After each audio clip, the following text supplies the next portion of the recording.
प्रस्तावों का आधार बने हैं, जिससे एक युवा शक्ति संचालित बजट बन गया है। हमारी सरकार का संकल्प हमारे गरीब, शोषित और वंचितों पर ध्यान देना है। इस संकल्प को पूरा करने तथा यह देखते हुए कि कर्तव्य भवन में तैयार होने वाला यह बजट पहला बजट है, हम 3 कर्तव्यों से प्रेरित हैं। हमारा पहला कर्तव्य उत्पादकता और प्रतिस्पर्धा को बढ़ाते हुए आर्थिक विकास को तेज और सतत बनाए रखना तथा विश्व में बदल रही परिस्थितियों का सामना करने की क्षमता को विकसित करना है। हमारा दूसरा कर्तव्य हमारे लोगों की आकांक्षाओं को पूरा करना और उनकी क्षमताओं का निर्माण करना है, ताकि वे भारत की समृद्धि के विकास में मजबूत सहयोगी बन सकें। हमारा तीसरा कर्तव्य, जो सबका साथ सबका विकास के हमारे दृष्टिकोण के अनुरूप है, यह सुनिश्चित करना है कि अर्थपूर्ण भागीदारी के लिए प्रत्येक परिवार, समुदाय, प्रदेश और क्षेत्र की पहुंच संसाधनों, सुविधाओं और अवसरों तक हो।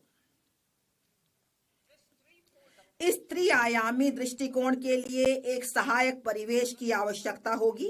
पहली आवश्यकता ढांचागत सुधारों की गति को निरंतर, अनुकूलन और प्रगतिशील बनाए रखना है। दूसरा, एक मजबूत और समुत्थानशील वित्तीय क्षेत्र, बजट जुटाने, दक्षतापूर्ण पूंजी आवंटन तथा जोखिमों के प्रबंधन का आधार है। तीसरा, आर्टिफिशियल इंटेलिजेंस एप्लीकेशन सहित अति उन्नत प्रौद्योगिकियां सुशासन में सहायक बन सकती हैं। सुधार एक्सप्रेस। हमारी सरकार ने रोजगार के सृजन, उत्पादकता को बढ़ाने तथा विकास में तेजी लाने की दिशा में व्यापक आर्थिक सुधार किए हैं। वर्ष 2025 में स्वतंत्रता दिवस पर प्रधानमंत्री जी की घोषणा के पश्चात 350 से अधिक सुधारों को शुरू किया गया है। इसमें जीएसटी का सरलीकरण, श्रम संहिताओं का अनुसूचित करना तथा अनिवार्य गुणवत्ता नियंत्रण आदेशों को युक्ति संगत बनाना शामिल है। उच्च स्तरीय समितियां गठित की गई हैं तथा इसके साथ साथ केंद्र सरकार राज्य सरकारों के साथ मिलकर विनियमन हटाने तथा अनुपालन संबंधी अपेक्षाओं में कमी लाने की दिशा में काम कर रही है। सुधार एक्सप्रेस अपने मार्ग पर चल पड़ा है और यह हमारे कर्तव्य को पूरा करने में मदद के लिए अपनी गति बनाए रखेगा। अब मैं विशिष्ट प्रस्तावों की ओर बढ़ती हूँ। पहले कर्तव्य के तहत आर्थिक विकास में तेजी लाने और इसे बनाए रखने के लिए हमारे पहले कर्तव्य के अंतर्गत मैं 6 क्षेत्रों में पहलों का प्रस्ताव करती हूँ। पहला, 7 रणनीतिक और अग्रणी क्षेत्रों में विनिर्माण को तेज करना। 2, विरासत के औद्योगिक क्षेत्रों का कायाकल्प करना। 3, चैंपियन एमएसएमई का निर्माण करना। 4, अवसंरचना को सशक्त प्रोत्साहन प्रदान करना। 5, दीर्घकालिक ऊर्जा सुरक्षा और स्थायित्व सुनिश्चित करना। 6, शहर आर्थिक क्षेत्र विकसित करना।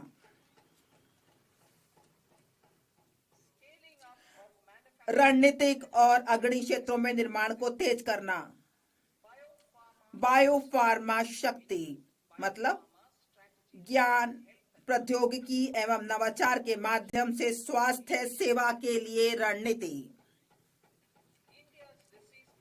भारत का रोग बोझ गैर संक्रामक बीमारियों जैसे कि मधुमेह, कैंसर, ऑटोइम्यून डिसऑर्डर की ओर बढ़ते हुए देखा गया है। किफायती लागत पर गुणवत्ता के साथ दीर्घायु जीवन के लिए जैविक दवाएं महत्वपूर्ण हैं। भारत को एक वैश्विक बायोफार्मा विनिर्माण केंद्र के रूप में विकसित करने के लिए मैं अगले 5 वर्षों में 10,000 करोड़ के परिव्यय के साथ बायोफार्मा शक्ति का प्रस्ताव करती हूँ। इससे जैविक और जैव समृद्ध के घरेलू उत्पादन हेतु परिवेश का निर्माण होगा। इस रणनीति में 3 नए राष्ट्रीय बायो फार्मास्यूटिकल शिक्षा एवं अनुसंधान संस्थानों जिसे NIPER और 7 मौजूदा संस्थानों के उन्नयन के साथ बायोफार्मा केंद्रित नेटवर्क शामिल किया जाएगा। इससे 1000 से अधिक मान्यता प्राप्त इंडिया क्लिनिकल ट्रायल साइटों का एक नेटवर्क तैयार होगा। हम वैश्विक मानकों और अनुमोदन समय सीमा को पूरा करने के लिए एक समर्पित वैज्ञानिक समीक्षा संवर्ग और विशेषज्ञों के माध्यम से केंद्रीय औषधि मानक नियंत्रण संगठन को सुदृढ़ बनाने का प्रस्ताव करते हैं। इंडिया सेमीकंडक्टर मिशन 1.0 ने भारत की सेमीकंडक्टर क्षेत्र की क्षमताओं का विस्तार किया है। इससे आगे बढ़ते हुए हम उपकरण और सामग्रियों के उत्पादन, पूर्ण सुसज्जित भारतीय IP डिजाइन तथा आपूर्ति श्रृंखलाओं को मजबूत करने के लिए ISM 2.0 का शुभारंभ करेंगे।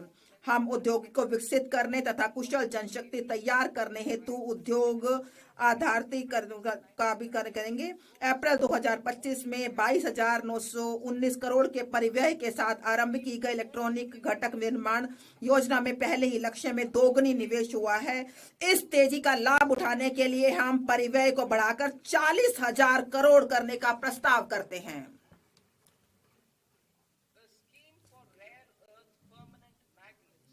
नवंबर 2025 में rare earth permanent magnet scheme आरंभ की गई थी। अब हम खनन, प्रसंस्करण, अनुसंधान और विनिर्माण को बढ़ावा देने के लिए समर्पित दुर्लभ खनिज कॉरिडोर स्थापित करने हेतु खनिज संपन्न राज्यों ओडिशा, केरल, आंध्र प्रदेश और तमिलनाडु की सहायता करने का प्रस्ताव करते हैं। घरेलू रासायनिक उत्पादन बढ़ाने और निर्यात निर्भरता कम करने के लिए हम क्लस्टर आधारित प्लग एंड प्ले मॉडल के आधार पर एक चुनौती मार्ग के माध्यम से 3 समर्पित रासायनिक पार्कों की स्थापना में राज्यों की मदद के लिए एक योजना का शुभारंभ करेंगे।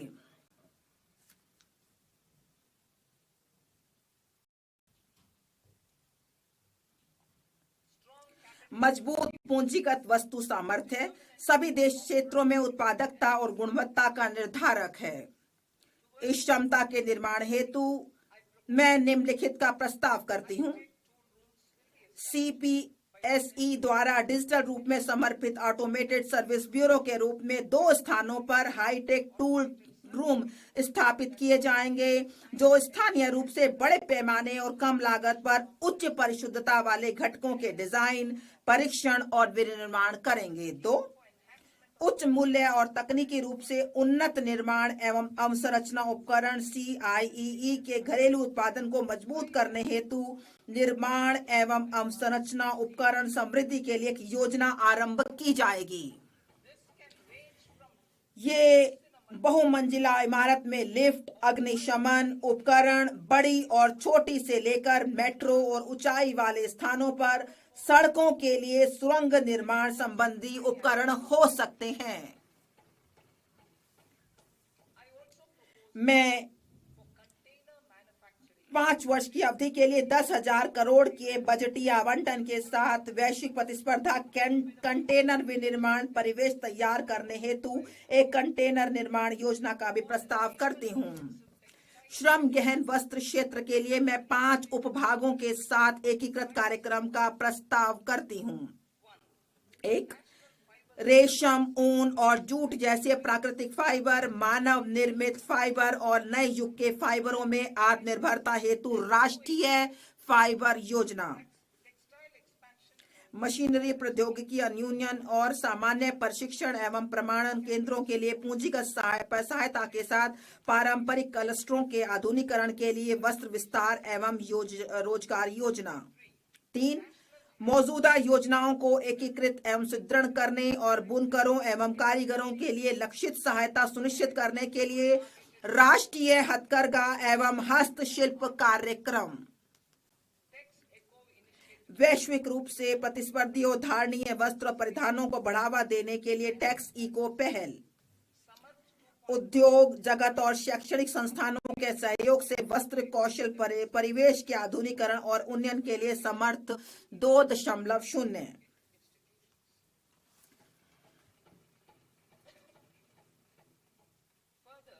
इसके अलावा मैं प्रस्ताव करती हूं कि चुनौती मोड में मेगा टेक्सटाइल पार्क स्थापित किए जाएंगे। वे तकनीकी टेक्सटाइल के मूल्यवर्धन पर भी ध्यान केंद्रित कर सकते हैं। मैं खादी, हथकरघा और हस्तशिल्प को सुदृढ़ करने के लिए महात्मा गांधी ग्राम स्वराज योजना का शुभारंभ करने का प्रस्ताव करती हूं। इससे वैश्विक बाजार समृद्धता और ब्रांडिंग में सहायता मिलेगी। यह प्रशिक्षण, कौशल, प्रक्रिया और उत्पादन गुणवत्ता को सुसंगत बनाएगा और सहायता प्रदान करेगा। यह हमारे बुनकरों, ग्रामीण उद्योगों, एक जिला एक उत्पाद पहल और ग्रामीण युवाओं को लाभान्वित करेगा। भारत में उच्च गुणवत्ता वाले खेलकूद के सस्ते सामानों के लिए एक वैश्विक केंद्र के रूप में उभरने की संभावना मौजूद है। मैं उपकरण डिजाइन एवं सामग्री विज्ञान में विनिर्माण, अनुसंधान और नवाचार को बढ़ावा देने हेतु खेलकूद के सामानों के लिए एक समर्पित पहल का प्रस्ताव करती हूं। विरासत के औद्योगिक क्लस्टरों का कायाकल्प।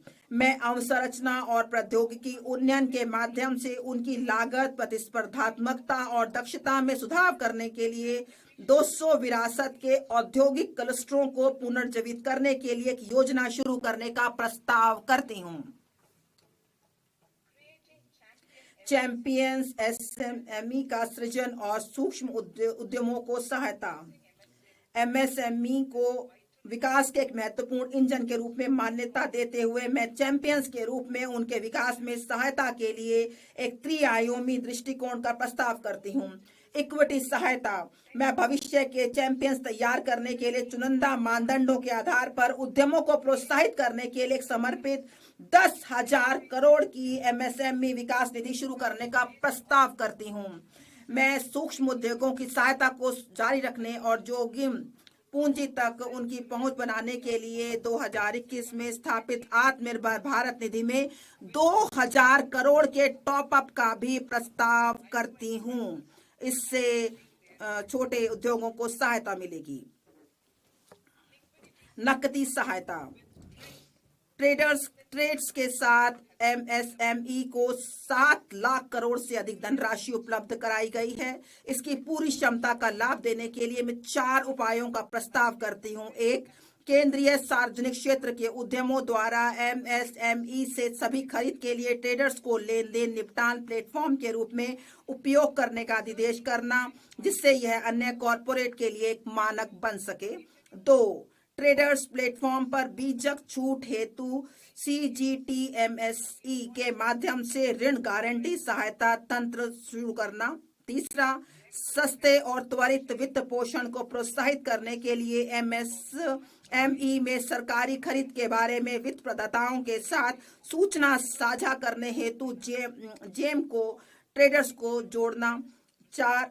ट्रेड्स प्राप्तियों को आस्ती समर्पित प्रतिभूतियों के रूप में शुरू करना, जो एक द्वितीयक बाजार के रूप में सहायता करेगा और नकदी एवं लेन देन के निपटान को बढ़ाएगा। पेशेवर सहायता। सरकार विशेष रूप से टियर 2 और टियर 3 कस्बों में कॉरपोरेट मित्रों का एक संवर्ग तैयार करने के लिए अल्पावधि मॉड्यूलर पाठ्यक्रमों और व्यवहारिक टूल्स की डिजाइन करने हेतु ICAI, ICSSI, ICMAI जैसे पेशेवर संस्थानों को सुविधा प्रदान करेगा। यह प्रमाणित अर्ध पेशेवर MSME को किफायती लागत पर अनुपालन अपेक्षाओं को पूरा करने में सहायता करेंगे। पिछले दशक में हमारे सरकार ने बहुत सारे कदम उठाए हुए हैं जन अवसंरचना के लिए, नए वित्तीय जिसमें बड़े पैमाने पर बढ़ाने के लिए कई पहलें की हैं। हम NIIF हम सार्वजनिक अवसंरचना को बड़े पर बढ़ाने के लिए कई पहलें की हैं। हम 5 लाख से अधिक आबादी वाले टियर 2, टियर 3 शहरों में अवसंरचना के विकास पर जोर देना जारी रखेंगे। जिन्हें विकास केंद्र बनाने के लिए विस्तारित किया गया है। सरकारी कैपेक्स वर्ष 2014-15 में 2 लाख करोड़ से कई गुना बढ़कर वित्त वर्ष 2025-26 में 11.2 लाख करोड़ हो गया है। वित्त वर्ष 2026-27 में मैं इस गति को जारी रखने हेतु इसे बढ़ाकर 12.2 लाख करोड़ करने का प्रस्ताव करती हूँ।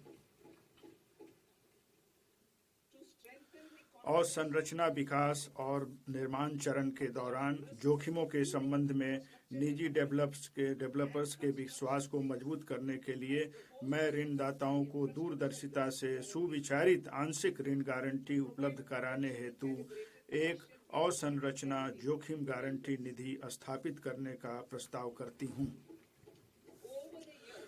पिछले वर्षों के दौरान REITs परिसंपत्ति मुद्रीकरण के लिए एक सफल उपाय बनकर उभरे हैं। मैं समर्पित REITs की स्थापना के माध्यम से CPSE की महत्वपूर्ण रियल एस्टेट परिसंपत्तियों की रिसाइकलिंग में गति लाने का प्रस्ताव करती हूँ। कार्गो के पर्यावरण अनुकूल आवागमन को बढ़ावा देने के लिए मैं निम्नलिखित प्रस्ताव करती हूँ। पूर्व में डानकुनी से पश्चिम में सूरत को जोड़ते हुए नया समर्पित मालवाहक कॉरिडोर बनाना, तालचर और आंगुल जैसे खनिज समृद्ध क्षेत्रों तथा कलिंगा नगर जैसे औद्योगिक केंद्रों को पारादीप और धमरा पत्तनों से जोड़ने के लिए उड़ीसा में NW5 से शुरू करते हुए अगले 5 वर्षों में 20 नए राष्ट्रीय जलमार्ग NWU शुरू करना। इसके लिए अपेक्षित जनशक्ति तैयार करने के लिए क्षेत्रीय उत्कृष्ट केंद्रों के रूप में प्रशिक्षण संस्थान स्थापित किए जाएंगे। इससे प्रशिक्षण देने और कौशल प्राप्त करने के लिए जल मार्ग के पूरे भाग में युवाओं को लाभ प्राप्त होगा। इसके अलावा अंतर्देशीय जलमार्गों की जरूरतों को पूरा करने के लिए बनारस और पटना में एक जहाज मरम्मत सुविधा भी स्थापित की जाएगी। अंतर्देशीय जलमार्गों और तटीय पोत परिवहन का हिस्सा 6% से बढ़ाकर 2047 तक 12% करने के लिए रेल और सड़क परिवहन से मॉडल शिफ्ट को प्रोत्साहित करने के लिए एक तटीय कार्गो प्रोत्साहन स्कीम का शुभारंभ करना। अंतिम छोर और दूर दराज के क्षेत्रों को जोड़ने और पर्यटन को बढ़ावा देने के लिए मैं समुद्री विमानों के स्वदेशी निर्माण को प्रोत्साहन करने का प्रस्ताव करती हूँ। प्रचालनों को सहायता उपलब्ध कराने के लिए एक समुद्री विमान VGF योजना भी शुरू की जाएगी। कार्बन कैप्चर उपयोगिता और भंडारण CCUS दिसंबर 2025 में शुरू किए गए रोड मैप के अनुसार बड़े पैमाने पर CCUS प्रौद्योगिकियां विद्युत, इस्पात, सीमेंट और रसायनों सहित 5 औद्योगिक क्षेत्रों में अंतिम उपयोग अनुप्रयोगों में अधिक तैयारी का स्तर प्राप्त करेगा। अगले 5 वर्षों में 20,000 करोड़ के परिव्यय का प्रस्ताव किया गया है। शहरी आर्थिक शहर भारत के विकास, नवाचार और अवसरों के इंजन हैं। अब हम शहरी आर्थिक क्षेत्र। शहर भारत के विकास, नवाचार और अवसरों के इंजन हैं। हम अब टियर 2 और 3 शहरों तथा तीर्थ कस्बों पर भी ध्यान केंद्रित करेंगे जिन्हें आधुनिक अवसंरचना और बुनियादी सुविधाओं की आवश्यकता है। इस बजट का लक्ष्य उनके विशिष्ट विकास कारकों के आधार पर शहरी आर्थिक क्षेत्रों का मानचित्रण करके समूहों की आर्थिक शक्ति का उपयोग करने के लिए शहरों की क्षमता को और अधिक बढ़ाना है। सुधार सह परिणाम आधारित वित्त पोषण तंत्र से चुनौती मोड के माध्यम से उनकी योजनाओं को लागू करने के लिए 5 वर्षों में प्रति CER 5,000 करोड़ का आवंटन प्रस्तावित है। पर्यावरण से सतत यात्री प्रणालियों को बढ़ावा देने के लिए हम शहरों के बीच विकास संयोजक के रूप में 7 उच्च गति रेल कॉरिडोर अर्थात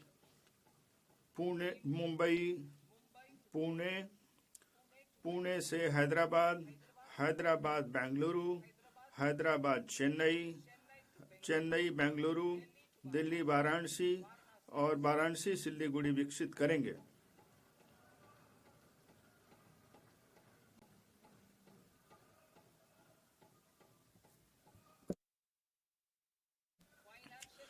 वित्तीय क्षेत्र मजबूत तुलन पत्र, लाभप्रदता में ऐतिहासिक उच्च स्तर पर परिसंपत्तियों की बेहतर गुणवत्ता और देश के 98% से अधिक गांवों में कवरेज आज भारतीय बैंकिंग क्षेत्र की प्रमुख विशेषताएं हैं। इस समय हम इस क्षेत्र के सुधार प्रेरित विकास पथ को जारी रखने के लिए जरूरी उपायों के भविष्यवादी रूप से मूल्यांकन करने के लिए बेहतर स्थिति में हैं। मैं वित्तीय स्थायित्व, समावेशन और उपभोक्ता संरक्षण को सुरक्षित करते हुए भारत के अगले चरण की विकास जरूरतों के अनुरूप इस क्षेत्र की व्यापक समीक्षा करने के लिए मैं विकसित भारत के लिए बैंकिंग पर उच्च स्तरीय समिति गठन करने का प्रस्ताव करती हूँ। ऋण संवितरण और औद्योगिक प्रौद्योगिकी अपनाने के लिए स्पष्ट लक्ष्यों के साथ विकसित भारत के लिए एनबीएफसी हेतु विजन तैयार किया गया है।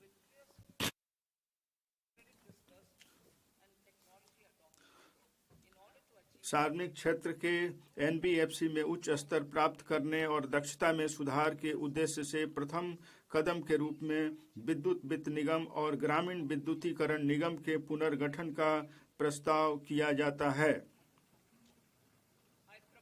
मैं भारत की विकासोन्मुखी आर्थिक प्राथमिकताओं के अनुरूप विदेशी निवेश के लिए अधिक समकालीन उपयोगकर्ता अनुकूल ढांचा तैयार करने के लिए विदेशी मुद्रा प्रबंधन गृह ऋण लिखित नियमावली की व्यापक समीक्षा का प्रस्ताव करती हूँ।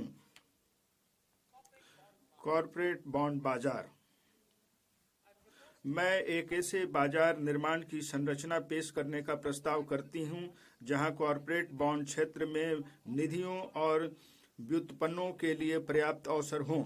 मैं कॉर्पोरेट बॉन्डों पर पूर्ण रिटर्न स्वैप शुरू करने का भी प्रस्ताव करती हूं। म्युनिसिपल बॉन्ड बड़े शहरों द्वारा आर्थिक मूल्य के म्युनिसिपल बॉन्ड जारी करने को बढ़ावा देने के लिए मैं 1000 करोड़ से अधिक का एकल बॉन्ड जारी करने के लिए 100 करोड़ के प्रोत्साहन का प्रस्ताव करती हूं। अमृत के अंतर्गत वर्तमान योजना जो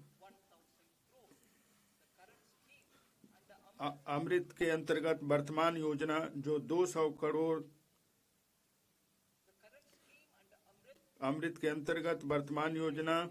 जो 200 करोड़ तक के बॉन्ड जारी करने पर प्रोत्साहन प्रदान करती है। यह भी छोटे और मध्यम कस्बों को सहायता प्रदान करने के लिए जारी रहेगी। व्यापार करने की सुगमता भारत के बाहर निवासी व्यक्तिगत व्यक्ति PROI को पोर्टफोलियो निवेश योजना के माध्यम से सूचीबद्ध भारतीय कंपनियों की इक्विटी लिखतों में निवेश करने की अनुमति होगी। इस योजना के अंतर्गत सभी व्यक्तिगत PROI के लिए समग्र निवेश को वर्तमान के 10% से 24% करने के साथ किसी व्यक्तिगत PROI के लिए निवेश सीमा को 5% से बढ़ाकर 10% करने का भी प्रस्ताव है। AI सहित उभरती प्रौद्योगिकियां 21वीं सदी प्रौद्योगिकी प्रेरित है। प्रौद्योगिकी का अंगीकरण सभी लोगों के हित के लिए है। खेतों में किसानों, स्टेम में महिलाओं, कौशल वृद्धि के लिए इच्छुक युवाओं और दिव्यांग जनों के लाभ हेतु नए अवसर। सरकार ने AI मिशन, राष्ट्रीय क्वांटम मिशन, अनुसंधान नेशनल रिसर्च फंड और अनुसंधान विकास एवं नवाचार निधि के माध्यम से नई प्रौद्योगिकियों को सहायता प्रदान करने के लिए अनेक कदम उठाए हैं। हमारा दूसरा कर्तव्य आकांक्षाओं को पूरा करना और क्षमता निर्माण है। हमारी सरकार के 1 दशक से सतत और सुधार उन्मुखी प्रयासों के माध्यम से लगभग 25 करोड़ लोग विभिन्न स्तरों पर व्याप्त गरीबी से ऊपर उठ गए हैं।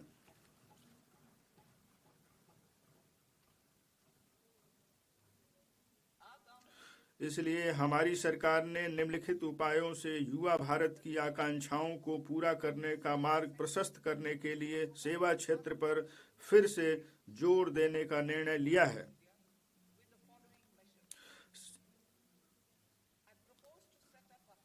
मैं विकसित भारत के मुख्य संचालक के रूप में सेवा क्षेत्र पर ध्यान केंद्रित करने के लिए उपायों की सिफारिश करने हेतु एक उच्च स्तरीय उच्चाधिकार प्राप्त शिक्षा से रोजगार एवं उद्यम स्थायी समिति के गठन का प्रस्ताव करती हूँ।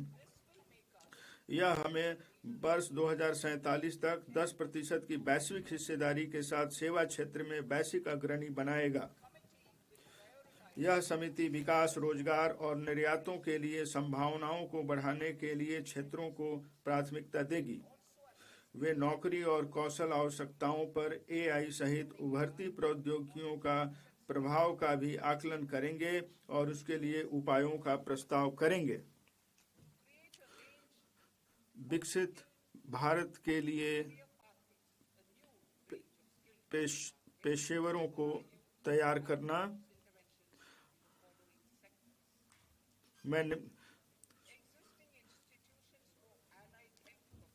हमारे युवाओं के लिए कुशल कैरियर मार्ग की एक नई श्रृंखला तैयार करने के लिए मैं निम्नलिखित क्षेत्रों में पहल करने का प्रस्ताव करती हैं।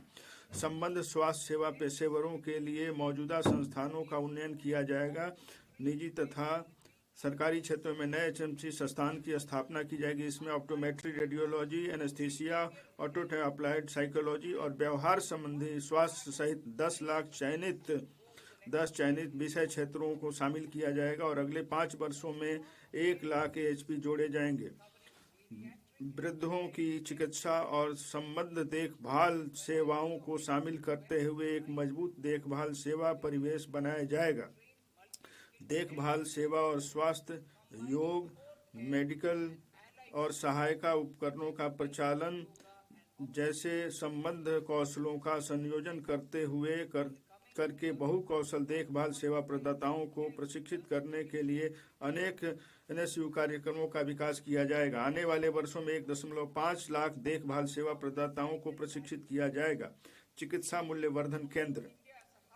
भारत को चिकित्सा पर्यटन क्षेत्र सेवा केंद्र के रूप में बढ़ावा देने के लिए मैं निजी क्षेत्र की साझेदारी में 5 क्षेत्रीय चिकित्सा केंद्रों की स्थापना के लिए राज्यों को सहायता प्रदान करने के लिए एक योजना शुभारंभ करने का प्रस्ताव करती हूँ।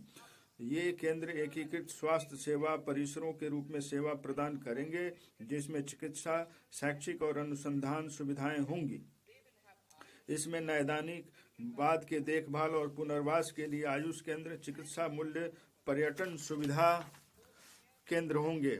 ये केंद्र डॉक्टरों और AHP सहित स्वास्थ्य सेवा पेशेवरों को विविध कार्य अवसर प्रदान करेंगे।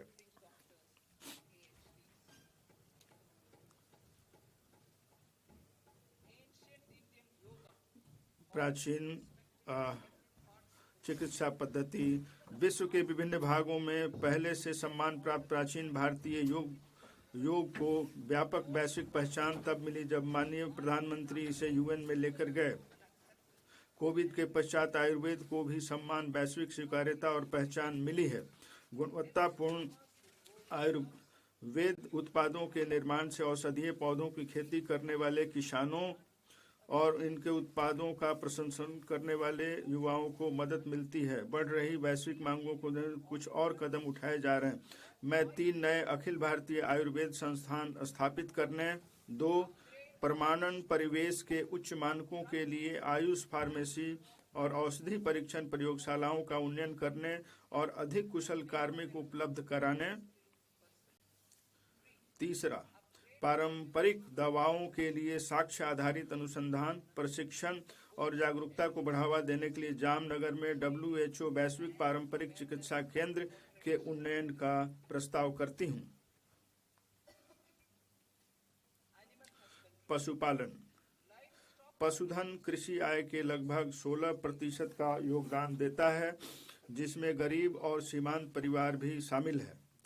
पशु चिकित्सा पेशेवरों की संख्या को 20,000 से अधिक करके उनकी उपलब्धता को बढ़ाने के लिए मैं निजी क्षेत्र में पशु रोग विशेषज्ञ और पैरा पशु शल्य महाविद्यालय, पशु अस्पताल, नैदानिक प्रयोगशालाओं और प्रजनन सुविधाओं की स्थापना के लिए एक ऋण संबद्ध पूंजी सब्सिडी सहायता योजना शुरू करने का प्रस्ताव करती हूँ। भारतीय और विदेशी संस्थाओं के बीच सहयोग को भी सुविधाजनक बनाया जाएगा। ऑरेंज अर्थव्यवस्था, भारत का animation, visual effects, gaming, comics, AVGC क्षेत्र एक बढ़ता हुआ उद्योग है जिसमें वर्ष 2030 तक 2 मिलियन पेशेवरों की आवश्यकता होगी।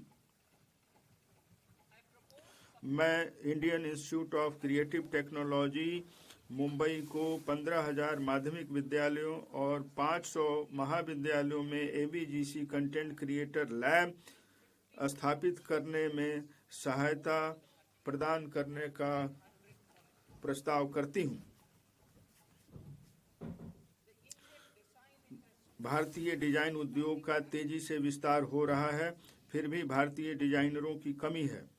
मैं भारत के पूर्वी क्षेत्र में डिजाइन शिक्षा और विकास को बढ़ावा देने के लिए चुनौती मार्ग के माध्यम से एक नए राष्ट्रीय डिजाइन संस्थान की स्थापना का प्रस्ताव करती हूँ। शिक्षा, हमारी सरकार बड़े औद्योगिक और लॉजिस्टिक कॉरिडोर के आसपास चुनौती मार्ग के माध्यम से 5 विश्वविद्यालय टाउनशिप का निर्माण करने में राज्यों को सहायता प्रदान करेगी। इन योजनाबद्ध शैक्षणिक जोन में कई विश्वविद्यालय, महाविद्यालय, अनुसंधान संस्थान, कौशल केंद्र और आवासीय परिसर होंगे। उच्चतर शिक्षा स्टेम संस्थानों में अध्ययन तथा प्रयोगशाला कार्य हेतु लगने वाला अधिक समय छात्राओं के लिए कुछ चुनौतियां पेश करती हैं। वीजीएफ पूंजीगत सहायता के माध्यम से प्रत्येक जिले में एक महिला छात्रावास की स्थापना की जाएगी।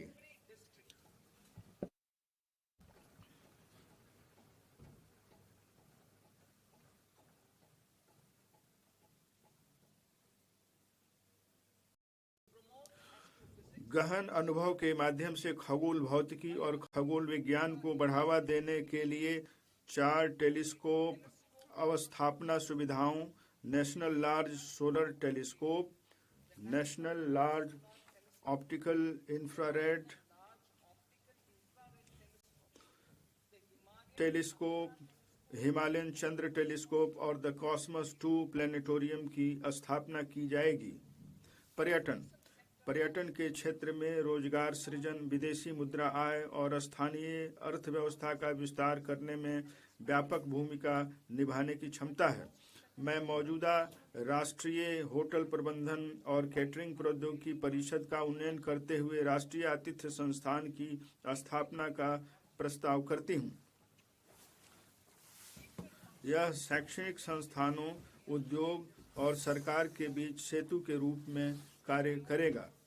मैं भारतीय प्रबंधन संस्थान के सहयोग से मानकीकृत हाइब्रिड मोड में 12 सप्ताह के उच्च गुणवत्ता प्रशिक्षण पाठ्यक्रम के माध्यम से 20 प्रसिद्ध पर्यटन स्थलों में 10,000 गाइडों के कौशल उन्नयन हेतु प्रायोगिक योजना का भी प्रस्ताव करती हूँ। सांस्कृतिक, आध्यात्मिक और विरासत महत्व वाली सभी स्थानों के डिजिटल दस्तावेज तैयार करने के लिए national destination digital knowledge grid की स्थापना की जाएगी। यह पहल स्थानीय अनुसंधानकर्ताओं, इतिहासकारों, कंटेंट क्रिएटर्स और प्रौद्योगिकी भागीदारों के लिए रोजगार के नए परिवेश का सृजन करेगा। भारत के पास विश्व स्तरीय ट्रैकिंग और हाइकिंग का अनुभव प्रदान करने के लिए क्षमता तथा संभावनाएं हैं। हम निम्नलिखित के लिए सतत परिवेश तंत्र विकसित करेंगे। हिमाचल प्रदेश, उत्तराखंड और जम्मू एवं कश्मीर, साथ में पूर्वी घाट में अराकू घाटी और पश्चिमी घाट में पोदिगई मलाई में माउंटेन ट्रेल, ओडिशा, कर्नाटक और केरल के तटीय क्षेत्रों में प्रमुख आश्रय स्थलों के पास टर्टल ट्रेल्स और आंध्र प्रदेश और तमिलनाडु में पुलिकट झील के किनारे बर्ड वाचिंग ट्रेल्स।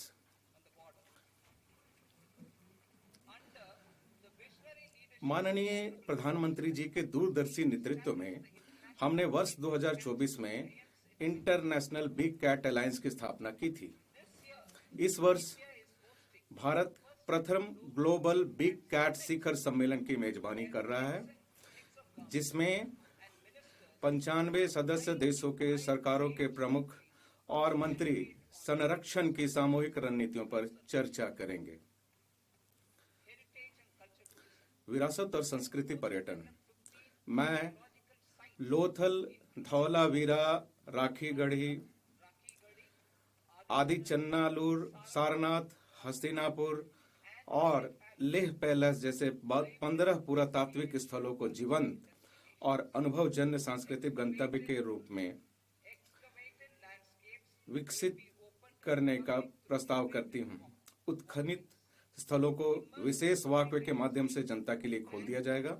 संरक्षण प्रयोगशालाओं, व्याख्यान केंद्रों और गाइडों की सहायता के लिए तल्लीन करने वाली कथानी रूपन कौशल और प्रौद्योगिकी की शुरुआत की जाएगी। खेलकूद। खेलकूद क्षेत्र कई प्रकार के रोजगार, कौशल और नौकरी के अवसर उपलब्ध कराता है।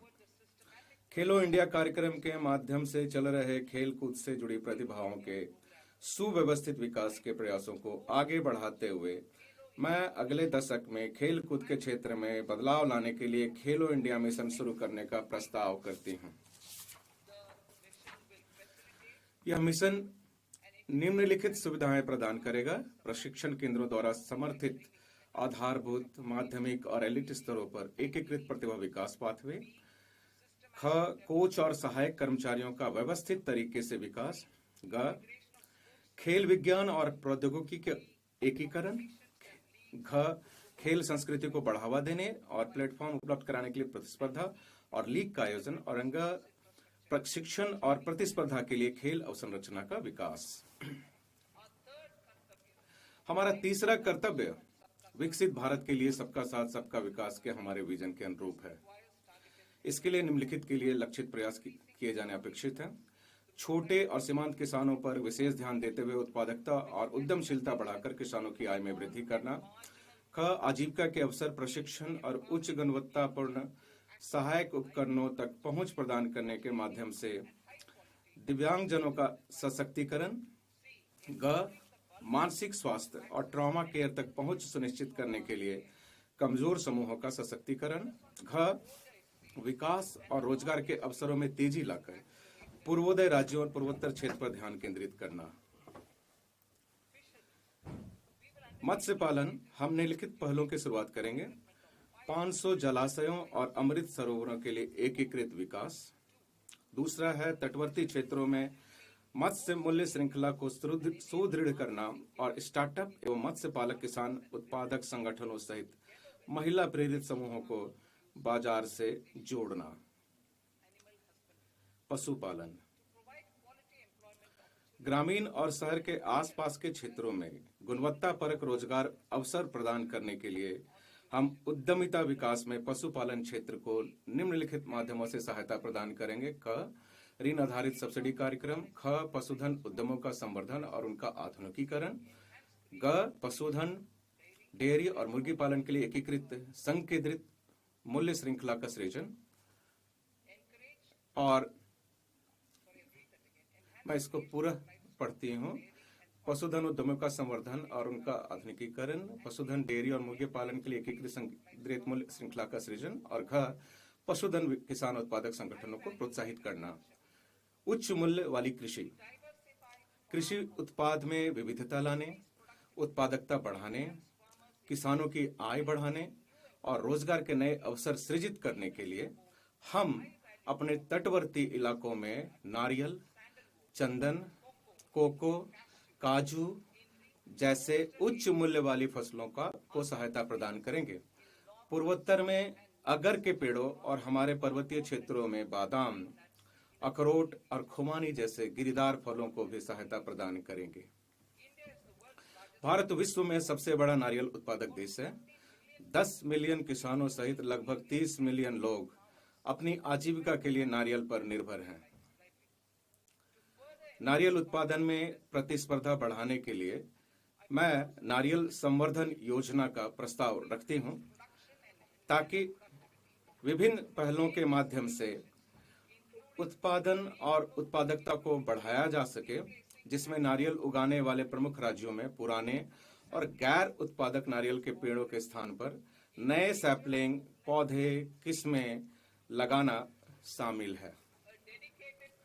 भारत को कच्चे काजू और कोको उत्पादन तथा प्रसंस्करण में आत्मनिर्भर बनाने और निर्यात प्रतिस्पर्धा में वृद्धि करने तथा वर्ष 2030 तक भारतीय काजू और भारतीय कोको को प्रीमियम वैश्विक ब्रांड के रूप में बदलने के लिए भारतीय काजू और कोको के लिए समर्पित कार्यक्रम का प्रस्ताव किया जाता है। चंदन की लकड़ी भारत की सामाजिक और सांस्कृतिक विरासत से घनिष्ठता से जुड़ी हुई है। भारतीय चंदन लकड़ी के परितंत्र की गरिमा को पुनर्स्थापित करने हेतु इसके विशेष रूप से उत्पादन और कटाई उपरांत प्रसंस्करण को प्रोत्साहित करने के लिए हमारी सरकार राज्य सरकारों के साथ मिलकर काम करेगी। पुराने कम उपज वाले फलों उद्यानों के संरक्षण और पर्वतीय क्षेत्रों में अखरोट, बादाम और खुमानी के अधिक पैदावार को बढ़ाने के लिए एक समर्पित कार्यक्रम के माध्यम से किसानों की आय बढ़ाने और युवाओं को शामिल करके मूल्य वर्धन करने के लिए सहायता प्रदान की जाएगी। भारत विस्तार कृषि संसाधनों तक पहुंच के लिए आगामी एकीकृत प्रणाली। मैं भारत विस्तार का प्रस्ताव करती हूं, जो एक बहुभाषीय एआई टूल है और जिसे एआई प्रणाली सहित कृषि संबंधी प्रणालियों के लिए ICAR पैकेज सहित एग्री स्टैक पोर्टल के रूप में एकीकृत किया गया है। इससे कृषि उत्पादकता में वृद्धि होगी, किसानों को उचित निर्णय लेने में सक्षम बनाएगा और अनुकूल परामर्शी सहायता प्रदान करते हुए जोखिम को कम करेगा। ग्रामीण महिला प्रेरित उद्यमों के लिए शी मार्ट लखपति दीदी कार्यक्रम की सफलता से आगे बढ़ते हुए मैं महिलाओं को ऋण आधारित आजीविका से उद्यमों का स्वामी बनाने के लिए अगला कदम उठाने में मदद करने का प्रस्ताव करती हूं। संवर्धित और नवाचार वित्त पोषित लिखतों के माध्यम से क्लस्टर स्तरीय संघों के भीतर सामुदायिक स्वामित्व वाले खुदरा आउटलेट के रूप में स्व सहायता उद्यम शी मार्ट स्थापित किए जाएंगे। दिव्यांगजन सशक्तिकरण, दिव्यांगजन कौशल योजना, IT, ABGC क्षेत्र, आतिथ्य और खाद्य एवं पेय क्षेत्र कार्य उन्मुखी तथा प्रक्रिया आधारित भूमिका प्रदान करते हैं, जो दिव्यांगजनों के लिए उपयुक्त है। हम प्रत्येक दिव्यांग समूहों के लिए उद्योग संगत और अनुकूल विशिष्ट प्रशिक्षण के माध्यम से सम्मानजनक आजीविका के अवसर सुनिश्चित करेंगे। दिव्यांग सहारा योजना सभी पात्र दिव्यांगजनों के लिए उच्च गुणवत्ता वाले सहायक उपकरणों तक समय से पहुंच एक मूलभूत आवश्यकता है। मैं पहला सहायक उपकरणों का उत्पादन बढ़ाने, अनुसंधान और विकास तथा AI एकीकरण में निवेश के लिए भारतीय कृत्रिम अंग निर्माण निगम ALIMCO को सहायता उपलब्ध कराने, दूसरा PM दिव्यासा केंद्रों को मजबूत करने और आधुनिक रिटेल स्टाइल केंद्रों के रूप में सहायक प्रौद्योगिकी मार्ट की स्थापना में सहायता का प्रस्ताव करती हूं, जहां दिव्यांगजन और वरिष्ठ नागरिक सहायक उत्पादों को देख, परख और खरीद सकें। मानसिक स्वास्थ्य और ट्रॉमा केयर के लिए हमारी वचनबद्धता की पुनः पुष्टि। उत्तर भारत में मानसिक स्वास्थ्य के लिए कोई राष्ट्रीय संस्थान नहीं है, इसलिए हम निमहांस 2 की स्थापना करेंगे और रांची तथा तेजपुर में राष्ट्रीय मानसिक स्वास्थ्य संस्थानों का क्षेत्रीय शीर्ष संस्थानों के रूप में उन्नयन भी करेंगे। आपातकालीन स्थिति में परिवारों, विशेष रूप से गरीब और कमजोर लोगों को अप्रत्याशित व्यय का सामना करना पड़ता है। हम 50% जिला अस्पतालों में आपातकालीन और ट्रॉमा केयर केंद्रों की स्थापना करके इन क्षमताओं को सुदृढ़ करेंगे और उन्हें बढ़ाएंगे।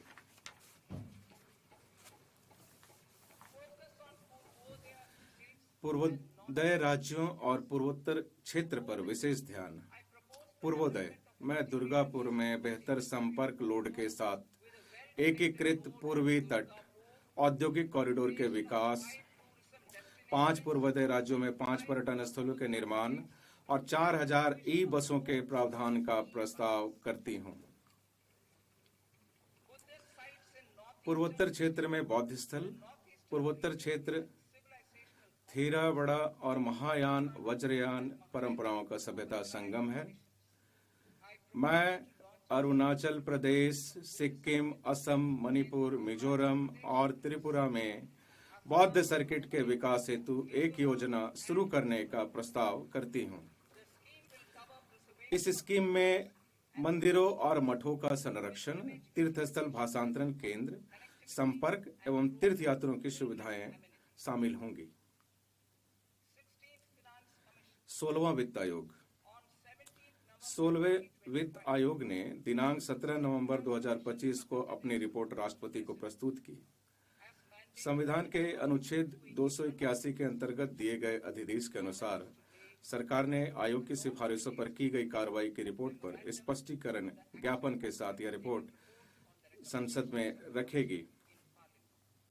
सरकार ने, माननीय अध्यक्ष महोदय, इस सत्र की शुरुआत के साथ आप उसकी अनुमति देंगे, मैं उम्मीद करती हूँ। सरकार ने 41% की दर पर अंतरण के ऊर्ध्व हिस्से को बनाए रखने संबंधी आयोग की सिफारिश को स्वीकार कर लिया है।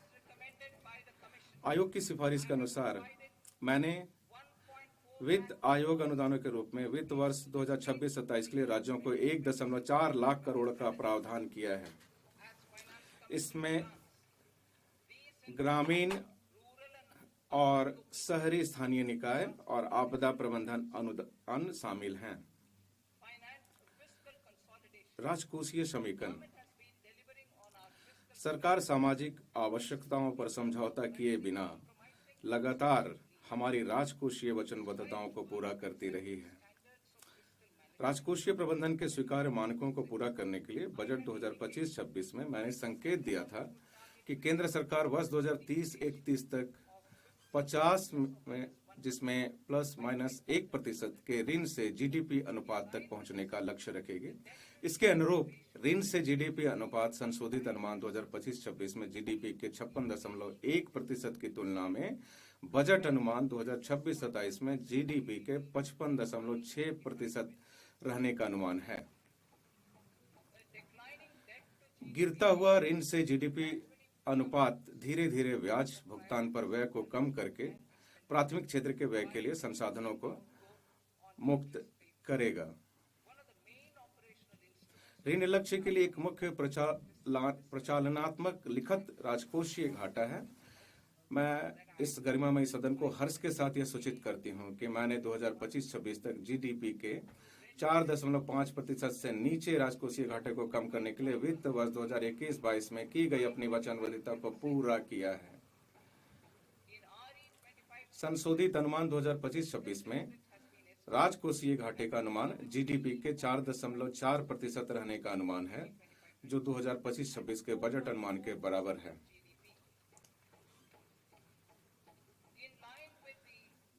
ऋण समेकन की नई राजकोषीय दूरदर्शिता पथ के अनुरूप बजट अनुमान 2026-27 में राजकोषीय घाटा जीडीपी का 4.3% होने का अनुमान है।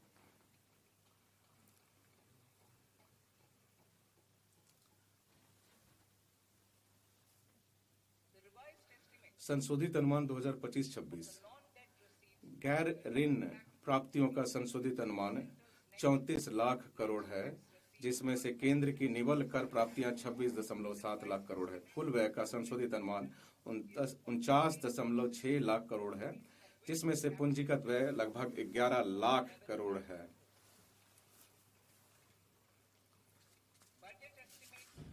बजट अनुमान 2026-27 वर्ष 2026-27 की आते हुए गैर ऋण प्राप्तियां और कुल व्यय का अनुमान क्रमशः 36.5 लाख करोड़ और 53.5 लाख करोड़ है। केंद्र की निवल कर प्राप्तियां का अनुमान 28.7 लाख करोड़ है। राजकोषीय घाटे के वित्त पोषण हेतु दिनांकित प्रतिभूतियों से निवल बाजार उधारी का अनुमान 11.7 लाख करोड़ है।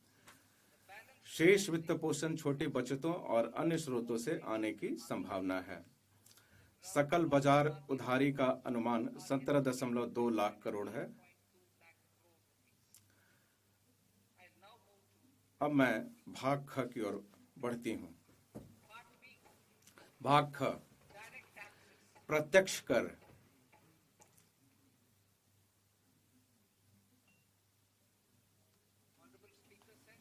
माननीय अध्यक्ष महोदय, अब मैं प्रत्यक्ष करों पर अपने प्रस्ताव प्रस्तुत करूंगी। नया आयकर अधिनियम। जुलाई 2024 में मैंने आयकर अधिनियम 1961 की व्यापक समीक्षा की घोषणा की थी। इसे रिकॉर्ड समय में पूरा कर लिया गया और आयकर अधिनियम 2025 दिनांक 1 अप्रैल 2026 से प्रभावी हो जाएगा। करदाताओं को स्वयं को अपनी अपेक्षाओं से भली भांति परिचित होने के लिए पर्याप्त समय देते हुए इस सरलीकृत आयकर नियमावली और प्रपत्रों को शीघ्र ही अधिसूचित कर दिया जाएगा। प्रपत्र को इस प्रकार पुनः डिजाइन किया गया है कि आम नागरिक इसे बिना किसी कठिनाई के इसका अनुपालन कर सके। जीवन जीने की सुगमता। मैं प्रस्ताव करती हूं कि किसी साधारण व्यक्ति को मोटर दुर्घटना दावा अधिकरण द्वारा अधिनिर्णीत ब्याज को आयकर से छूट दी जाएगी और इस मद में कोई स्रोत पर काटा गया कर नहीं होगा। मैं विदेश यात्रा कार्यक्रम पैकेज की बिक्री पर टीसीएस दर को बिना किसी राशि निर्धारण के मौजूदा 5% और 20% से कम करते हुए 2% करने का प्रस्ताव करती हूं। मैं शिक्षा प्राप्त करने और चिकित्सा उद्देश्यों के लिए उदारीकृत धन प्रेषण योजना के अंतर्गत टीसीएस दर को 5% से कम करके 2% करने का प्रस्ताव करती हूं।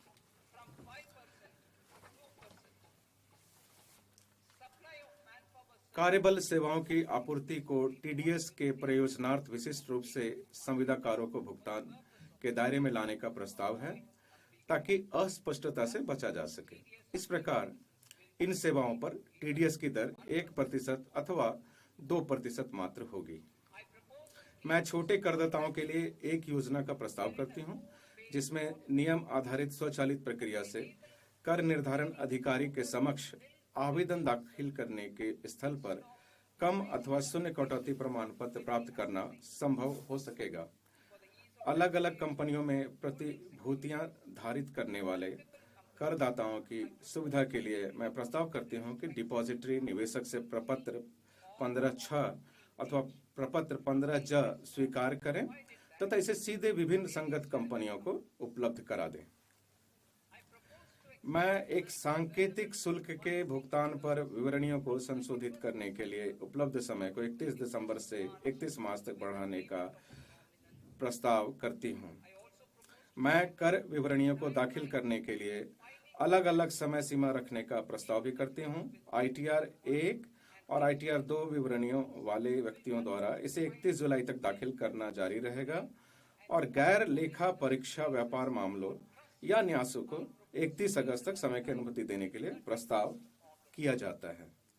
किसी अनिवासी द्वारा अचल संपत्ति की बिक्री पर टीडीएस की कटौती किए जाने और टैन की आवश्यकता के बजाय निवासी क्रेता के पैन आधारित चालान के माध्यम से जमा किए जाने का प्रस्ताव है।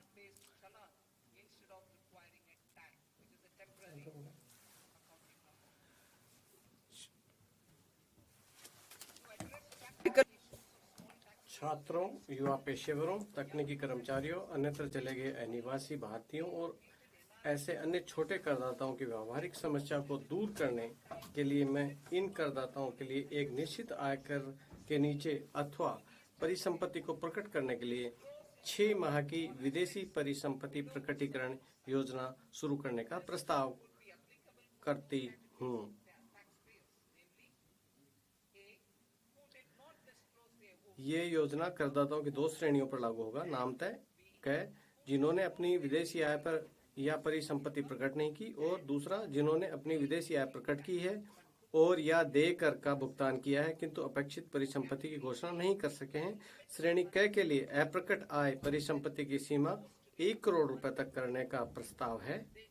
उन्हें कर के रूप में परिसंपत्ति के उचित बाजार मूल्य का 30% या अप्रकट आय का 30% और दंड के स्थान पर अतिरिक्त आयकर के रूप में 30% का भुगतान करना होगा। इससे अभियोजन से उन्मुक्ति होगी।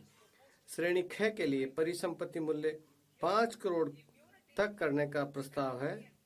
इसमें 1 लाख रुपए के भुगतान पर दंड और अभियोजन दोनों से उन्मुक्ति होगी। दंड और अभियोजन को युक्तिसंगत बनाना।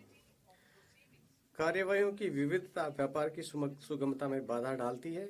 मैं दोनों के लिए एक सामान्य आदेश के माध्यम से कर निर्धारण और दंड कार्यवाहियों को एकीकृत करने का प्रस्ताव करती हूँ।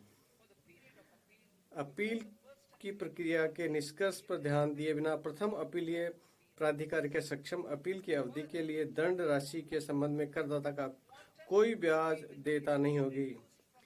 इससे अतिरिक्त पूर्व भुगतान की मात्रा 20% से कम करके 10% की जा रही है और इसकी गणना केवल मुख्य कर मांग पर होती रहेगी। मुकदमेबाजी को कम करने के लिए एक अतिरिक्त उपाय के रूप में मैं करदाता को संगत वर्ष के लिए लागू दर के अतिरिक्त 10% कर दर के साथ विवरणी को पुनर्निर्धारण कार्यवाहियों के पश्चात भी अद्यतन करने की अनुमति देने का प्रस्ताव करती हूँ।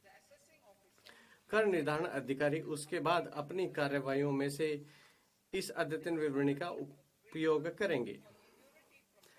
कर की सूचना देने वाले मामलों में दंड और अभियोजन से उन्मुक्ति हेतु एक फ्रेमवर्क पहले से मौजूद है। मैं उन्मुक्ति के इन फ्रेमवर्क को गलत सूचना देने के संबंध में लागू करने का प्रस्ताव करती हूँ। तथापि ऐसे मामलों में करदाता के देकर और ब्याज के अलावा अतिरिक्त आयकर के रूप में राशि के 100% का भुगतान करना अपेक्षित होगा। खातों की लेखा परीक्षा कराने में विफलता, अंतरण मूल्य निर्धारण, लेखा परीक्षा रिपोर्ट प्रस्तुत न करने तथा वित्तीय लेन देनों के लिए विवरण प्रस्तुत करने में चूक जैसी कतिपय तकनीकी चूकों के लिए दंडों को शुल्क में परिवर्तित करने का प्रस्ताव करती हूँ।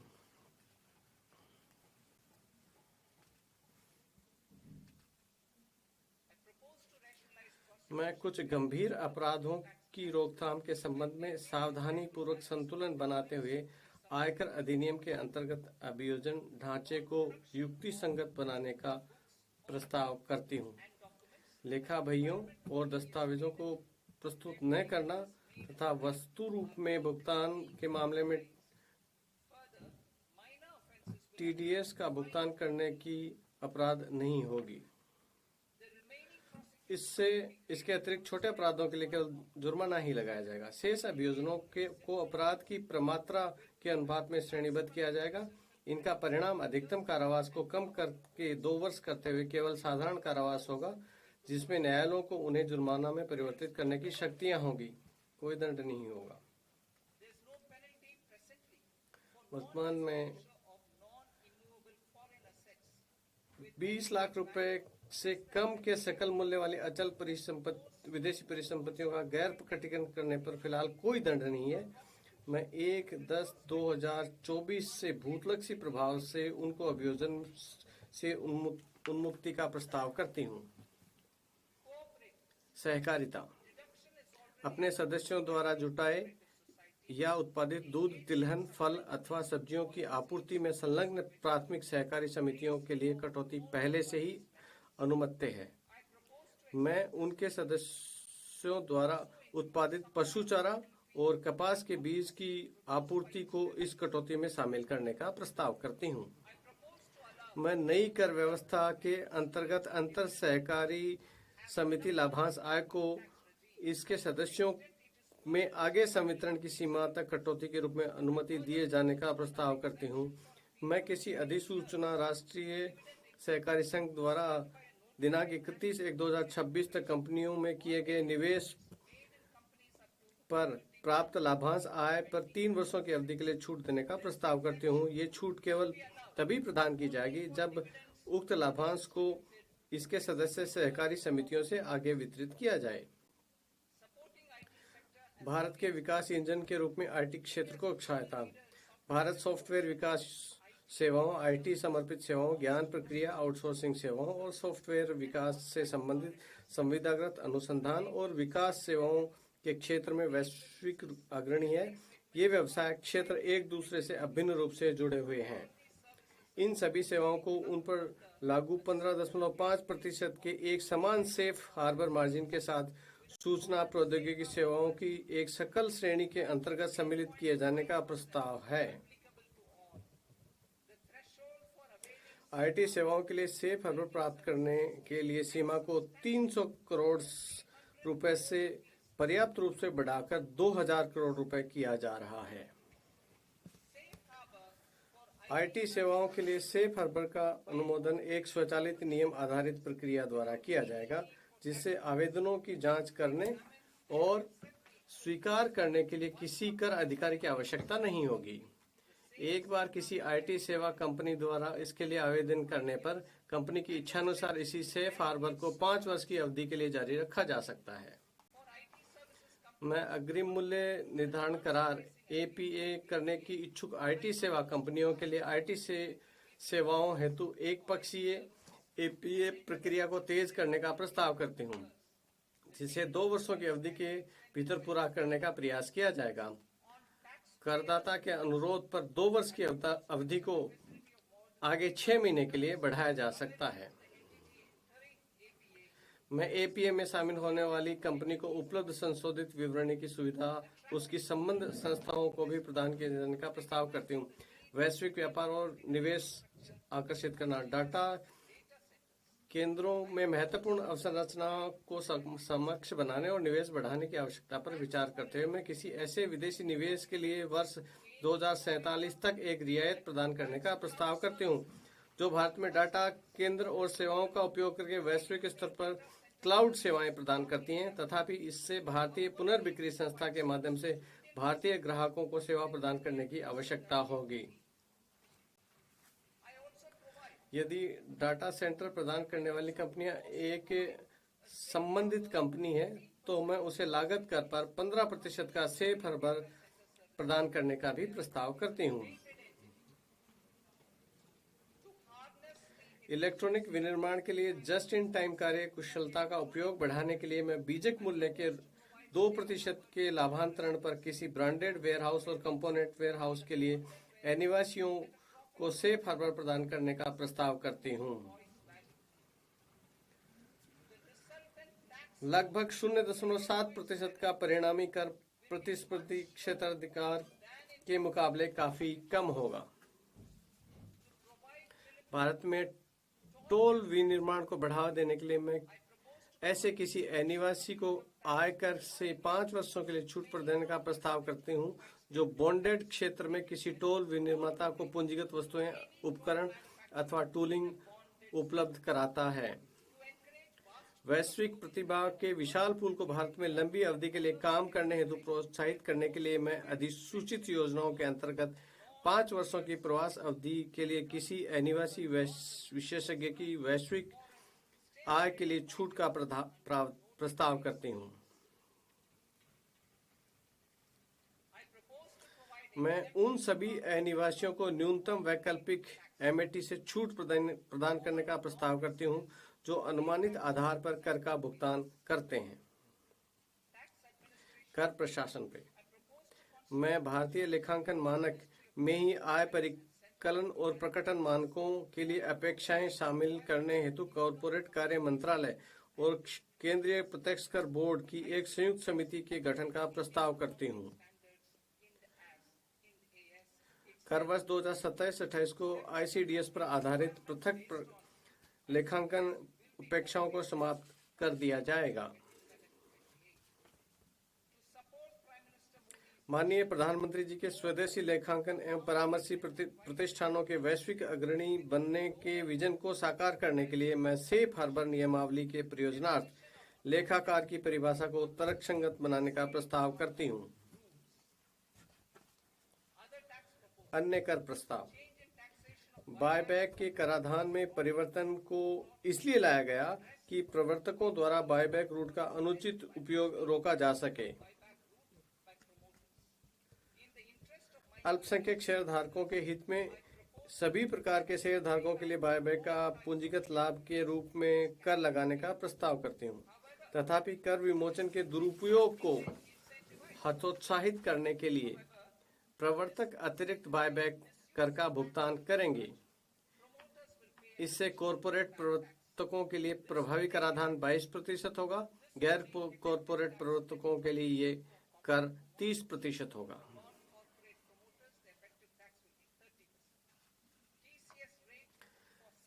विशिष्ट वस्तुओं नामतः अल्कोहल युक्त लिकर, स्क्रैप और खनिजों के विक्रेताओं के लिए टीसीएस दरों को तर्कसंगत बनाते हुए 2% ही किया जाएगा। तेंदुपत्तों पर दरों को 5% से घटाकर 2% किया जाएगा। मैं वायदा सौदों पर एसटीटी को मौजूदा 0.02% से बढ़ाकर 0.05% करने का प्रस्ताव करती हूँ। ऑप्शन प्रीमियम और ऑप्शन कार्यकलाप दोनों पर एसटीटी को मौजूदा क्रम से 0.1% और 0.125% से बढ़ाकर 0.15% करने का प्रस्ताव है। हमने वर्ष 2019 में कॉरपोरेट के लिए कराधान परिदृश्य में सुधार किया था, जिसमें कम कर दरों के साथ उनको सरलीकृत व्यवस्था उपलब्ध कराई गई ताकि वे कटौतियों और छूट का दावा करने की बजाय कारोबार पर समुचित ध्यान केंद्रित कर सकें। कंपनियों को नई व्यवस्था में स्थानांतरित करने के लिए प्रोत्साहित करने हेतु कंपनियों को आगे लाई जाई गई मैट क्रेडिट को समायोजित करने की अनुमति केवल नई व्यवस्था में दिए जाने का प्रस्ताव है। नई व्यवस्था में उपलब्ध मैट क्रेडिट का उपयोग करके समायोजन कर देयताओं को 1/4 की सीमा तक की अनुमति दिए जाने का प्रस्ताव है। मैट को अंतिम कर बनाए जाने का प्रस्ताव है। इसलिए 1 अप्रैल 2026 से कोई क्रेडिट संचय नहीं होगा। इस परिवर्तन के अनुरूप 15% की मौजूदा मैट दर को कम करके 14% किया जा रहा है। 31 मार्च 2026 तक संचित करदाताओं को आगे लाई गई मैट क्रेडिट उपरोक्त अनुसार उनको समायोजन के लिए उपलब्ध रहेंगे। अब आती हूँ अप्रत्यक्ष करों पे। मैं अप्रत्यक्ष करों से संबंधित प्रस्तावों पर आती हूँ। सीमा शुल्क और केंद्रीय उत्पाद शुल्क के लिए मेरे प्रस्तावों का लक्ष्य प्रशुल्क संरचना और सरल बनाना, घरेलू विनिर्माण को सहायता देना, निर्यात प्रतिस्पर्धात्मकता को प्रोत्साहित करना और शुल्क को प्रतिलोम को ठीक करना है। लंबे समय से चले आ रहे सीमा शुल्क छूटों को समाप्त करने को जारी रखते हुए मैं भारत में विनिर्मित हो रहे मदों अथवा जहां आयात नगण्य है वहां पर कतिपय कूटों को हटाना चाहती हूं। इसी प्रकार किसी विशेष मद पर लागू शुल्क की दर का निर्धारण करने की प्रक्रिया और सरल बनाने के लिए मैं प्रशुल्क अनुसूची में ही विभिन्न सीमा शुल्क अधिसूचनाओं में कतिपय प्रभावी दरों को शामिल करने का प्रस्ताव करती हूं। अब मैं क्षेत्र विशिष्ट प्रस्तावों की चर्चा करूंगी। समुद्री चमड़ा और वस्त्र उत्पादों का निर्यात संवर्धन। मैं निर्यात हेतु समुद्री खाद्य उत्पादों के प्रसंस्करण के लिए उपयोग में आने वाले विशिष्ट नवनीतियों के शुल्क मुक्त आयात की सीमा को वर्तमान 1% से बढ़ाकर पिछले वर्ष की निर्यात कारोबार की एफओबी मूल्य का 3% करने का प्रस्ताव करती हूँ। मैं विनिर्दिष्ट निविष्टियों के शुल्क मुक्त आयात की अनुमति जूतों के ऊपरी हिस्सों के निर्यात के लिए देने का प्रस्ताव करती हूँ, जो वर्तमान में चर्म अथवा सिंथेटिक फुटवेयर के निर्माण के लिए उपलब्ध हैं। मैं चर्म या वस्त्र परिधानों, चर्म अथवा सिंथेटिक फुटवेयर तथा अन्य चर्म उत्पादों के निर्यातकों के लिए अंतिम उत्पाद के निर्यात हेतु समयावधि को मौजूदा 6 महीने से बढ़ाकर 1 वर्ष करने का प्रस्ताव करती हूँ। ऊर्जा परिवर्तन और सुरक्षा। मैं बैटरी ऊर्जा भंडारण प्रणालियों में लिथियम आयन सेल निर्माण का उपयोग करने वालों के साथ साथ बैटरियों के लिए लिथियम आयन सेल विनिर्माण के लिए उपयुक्त पूंजीगत वस्तुओं को दिए जाने वाले मूल सीमा शुल्क छूट को जारी रखने का प्रस्ताव करती हूँ। मैं सोलर ग्लास के विनिर्माण हेतु सोडियम एंटीमोनेट आयात पर मूल सीमा शुल्क में छूट का प्रस्ताव करते हूँ। नाभिकीय ऊर्जा। मैं नाभिकीय ऊर्जा परियोजनाओं के लिए अपेक्षित वस्तुओं के आयात पर वर्तमान मूल्य सीमा शुल्क छूट को 2035 तक बढ़ाने और उनकी क्षमता पर ध्यान दिए बिना सभी नाभिकीय संयंत्रों पर लागू करने का प्रस्ताव करती हूँ। महत्वपूर्ण खनिज। भारत में महत्वपूर्ण खनिजों के प्रसंस्करण हेतु आवश्यक पूंजीगत वस्तुओं के आयात के लिए मूल सीमा शुल्क में छूट प्रदान करने के लिए प्रस्ताव किया जाता है। बायोगैस मिश्रित सीएनजी। मैं बायोगैस मिश्रित सीएनजी पर देय केंद्रीय सीमा शुल्क की गणना करते हुए बायोगैस के संपूर्ण मूल्य को बाहर रखने का प्रस्ताव करती हूँ। सिविल और रक्षा विमानन। मैं सिविलियन प्रशिक्षण और अन्य एयरक्राफ्ट के विनिर्माण के लिए अपेक्षित घटकों और पुर्जों पर मूल सीमा शुल्क में छूट का प्रस्ताव करती हूँ। रक्षा क्षेत्र में इकाइयों द्वारा अनुरक्षण, मरम्मत अथवा ओवरऑल जरूरतों को प्रयोग किए जाने वाले विमानों के पुर्जों को विनिर्माण के लिए आयातित कच्चे माल पर मूल सीमा शुल्क के छूट प्रदान करने का प्रस्ताव करती हूँ। इलेक्ट्रॉनिक्स। उपभोक्ता इलेक्ट्रॉनिक क्षेत्र में मूल्यवर्धन को और अधिक मजबूत बनाने के लिए मैं माइक्रोवेव ओवन और विनिर्माण में प्रयुक्त विशिष्ट पुर्जों का मूल सीमा शुल्क से छूट का प्रस्ताव करती हूँ। विशेष आर्थिक क्षेत्र। विश्व व्यापार विघटन के कारण विशेष आर्थिक क्षेत्रों में विनिर्माण इकाइयों द्वारा क्षमताओं के उपयोग के बारे में उभरती चिंताओं का समाधान करने के लिए मैं विशेष एक बारगी उपाय के रूप में सेज में पात्र विनिर्माण इकाइयों द्वारा रियायती शुल्क दरों पर घरेलू प्रशुल्क क्षेत्र को बिक्री की सुविधा प्रदान करने का प्रस्ताव करती हूँ। इसे इस तरीके से अपनाया जाएगा कि उनका मुख्य जोर निर्यात पर रहे। डीटीए में कार्यरत इकाइयों के लिए समान अवसर सुनिश्चित करते हुए इन उपायों को प्रचलात्मक बनाने के लिए आवश्यक विनियामक संशोधन किए जाएंगे। जीवन जीने की सुगमता।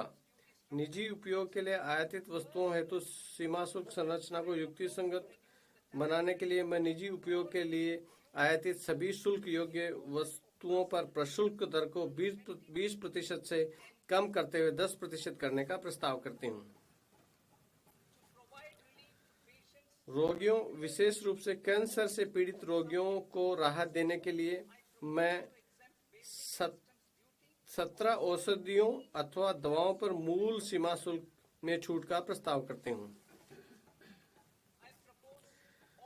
मैं उनके उपचार में प्रयुक्त औषधियों, दवाओं और विशेष चिकित्सा प्रयोजन खाद्य के निजी आयातों पर आयात शुल्क से छूट देने के लिए प्रयोजना 7 अतिरिक्त असाधारण रोगों को जोड़ने का प्रस्ताव करती हूँ।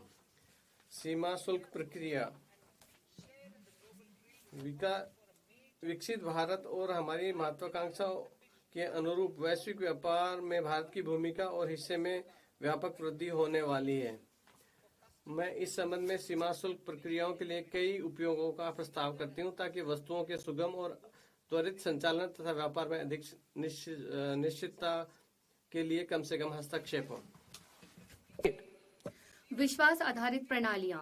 मैं टीयर 2 और टीयर 3 प्राधिकृत आर्थिक प्रचालकों, जिन्हें एईओ कहा जाता है, के लिए शुल्क स्थगन अवधि को 15 दिन से बढ़कर 30 दिन का करने का प्रस्ताव करती हूँ।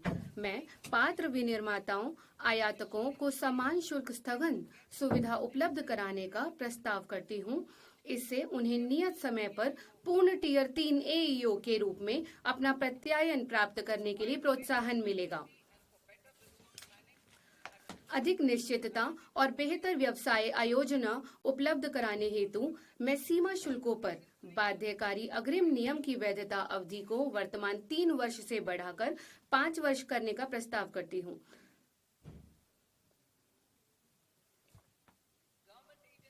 सरकार के समग्र दृष्टिकोण की मूल भावना के अनुरूप सरकारी एजेंसियों को उनके कार्गो के समाशोधन में अधिमान्य व्यवहार हेतु एयू प्रत्यायन का लाभ लेने के लिए प्रोत्साहित किया जाएगा।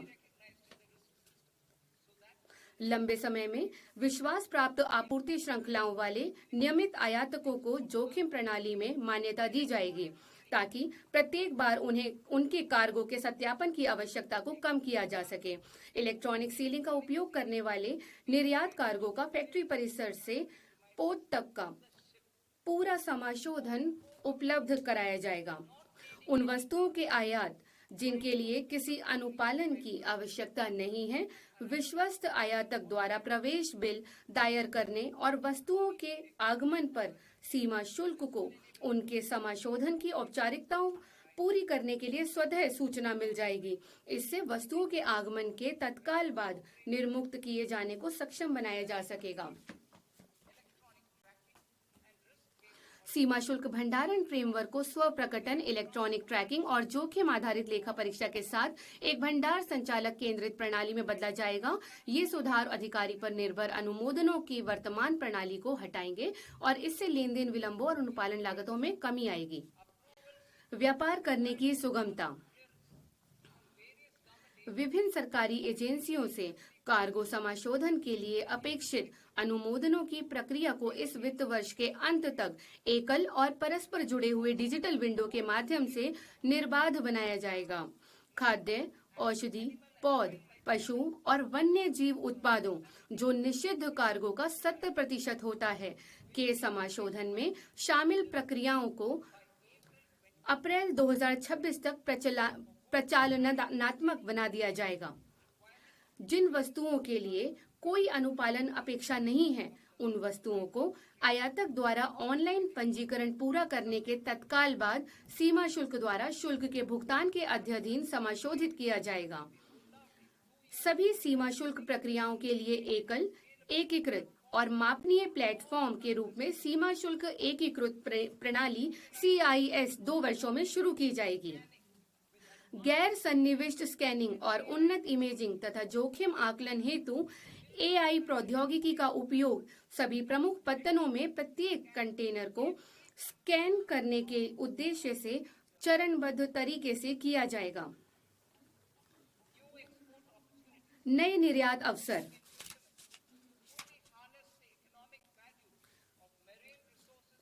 हमारे क्षेत्रीय जल क्षेत्र के बाहर समुद्री संसाधनों के आर्थिक मूल्य का पूर्ण रूप से दोहन करने के लिए भारतीय मछुआरों की सहायता के लिए निम्नलिखित उपाय किए जाएंगे। क, विशिष्ट आर्थिक क्षेत्र EEZ अथवा बीच समुद्र में मछली पकड़ने वाले भारतीय नौकाओं द्वारा पकड़ी गई मछली को शुल्क मुक्त किया जाएगा। विदेशी पत्तन पर ऐसी मछली के उतराई को निर्यात वस्तु के रूप में स्वीकार किया जाएगा। मछली पकड़ने, पारगमन और ढुलाई के दौरान दुरुपयोग को रोकने के लिए सुरक्षा उपाय किए जाएंगे।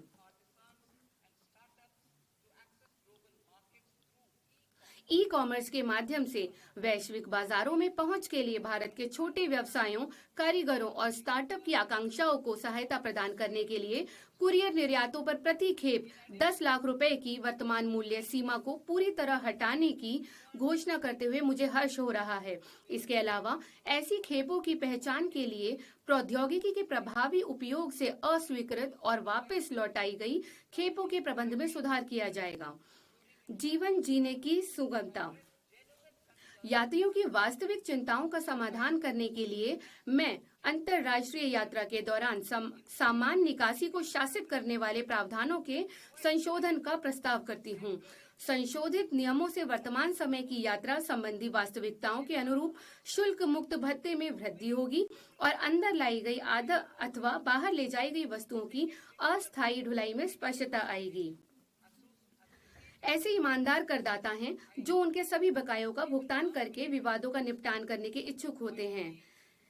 किंतु वे दंड से जुड़ी नकारात्मक भावनाओं के कारण ऐसा नहीं करते हैं। अब वे दंड के बदले में अतिरिक्त राशि का भुगतान करके अपने मामले बंद करने में सक्षम होंगे। माननीय अध्यक्ष महोदय, इसके साथ ही मैं यह बजट इस गरिमामयी सदन के समक्ष रखती हूँ। जय हिंद।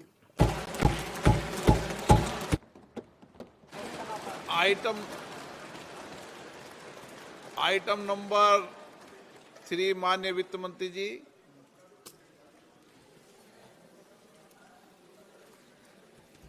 Item number 2, sir. 3।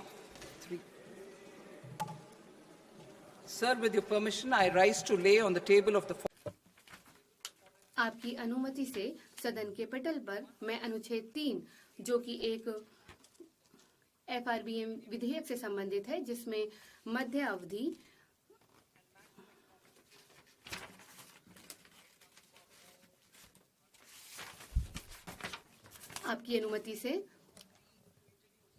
आपकी अनुमति से जो वित्त विधेयक 2025-26 है, उसके आपके सामने रखती हूँ। प्रदान की जाए।